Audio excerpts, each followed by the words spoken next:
He leaned in too close, too familiar. The room smelled like expensive wine and fake laughter, the kind corporations use to pretend they're human. I watched his hand settle at the small of her back as if it belonged there. Not a mistake, not a slip, a claim. My wife rose, just for a second, long enough for me to see it. Then she smiled. I felt something shift inside my chest. Not a snap, not a break, a recalibration. I stood 10 feet away, holding a glass I hadn't touched, watching a man I'd never met speak into my wife's ear like a secret. She nodded. Not away, not toward me, toward him. The music swelled, applause somewhere behind us, a promotion announcement. He laughed, low and confident, and his fingers pressed just a little harder. I didn't move. I catalogued. The angle of his body, the ease of it, the way she didn't pull back. Someone called my name. I didn't answer. She finally looked over. Our eyes met. Her smile faltered, then recovered. Too late. Damage already done. In that moment, I understood something with terrifying clarity. This wasn't new. I didn't confront her, not that night. I drove us home in silence. She talked about work, about deadlines, about nothing. Her voice sounded rehearsed, like she was reading from a script she'd memorized months ago. I nodded at the right times. Inside, I replayed the party on a loop. The touch, the smile, the freeze. Betrayal doesn't arrive with fireworks. It seeps in quietly, through the cracks you stopped checking. That night, she fell asleep quickly. Too quickly. I lay beside her, staring at the ceiling, listening to the soft rhythm of someone who thought she was safe. I started small. Her phone face down on the dresser. Notifications turned off. New habit. Her laptop the next morning. Password changed. Another habit. There was a name I couldn't shake. Mark. I'd heard it before, in passing. A coworker, a team lead, the man with the confident laugh. I told myself I was paranoid. I told myself trust meant restraint. Then I remembered her smile. Denial is easy when the truth threatens to dismantle your life. I let myself have it for exactly 1 day. On the second day, I started paying attention. I became a ghost in my own marriage, present, observant, silent.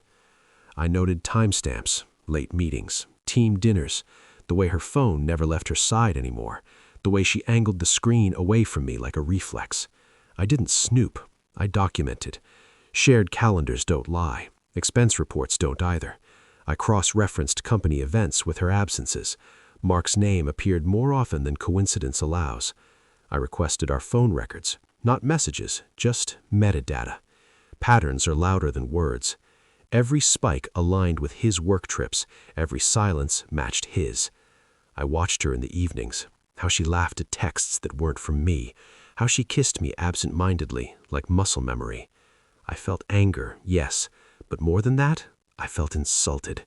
She thought I wouldn't notice. Weeks passed. I waited, let the evidence stack neatly, like bricks. I didn't need everything, just enough. The final piece came by accident, an email forwarded to our shared inbox, a scheduling error, a hotel confirmation, 2 names, 1 room. I closed the laptop and breathed, slow, measured. This wasn't about rage anymore. This was about control.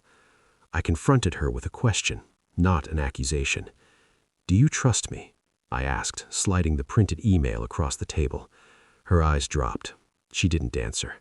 Silence is a confession when the truth has nowhere left to hide. I followed with phone records, calendar screenshots, expense anomalies. I laid them out carefully, like a surgeon exposing an organ. She cried, apologized, explained, blamed stress, claimed it just happened. I listened. I felt nothing. When she finally looked up, searching for something, mercy, maybe, I told her the part she didn't know. I had already sent copies to HR, to legal, to compliance. Company policy is very clear about relationships with direct reports. Mark was her supervisor. Her face collapsed inward like a building imploding. I stood up. "Pack a bag," I said. "You can stay with him." She reached for me. I stepped back. The company party was scheduled a week later. Mandatory attendance, celebratory tone. I went alone. Mark saw me across the room, smiled, confident, unaware. I waited until the speeches ended, until HR pulled him aside, until his laughter died mid-sentence. I didn't touch him, didn't raise my voice, didn't need to. I caught his eye as they led him away. He looked confused, afraid. I gave him a nod. That was the hit, the kind that lands slowly, permanently. By morning, his access badge was deactivated. By afternoon, his name was gone from the directory. By night, my wife texted me that he wasn't answering. I didn't reply. The house is quiet now. Her things are gone. The air feels cleaner, lighter.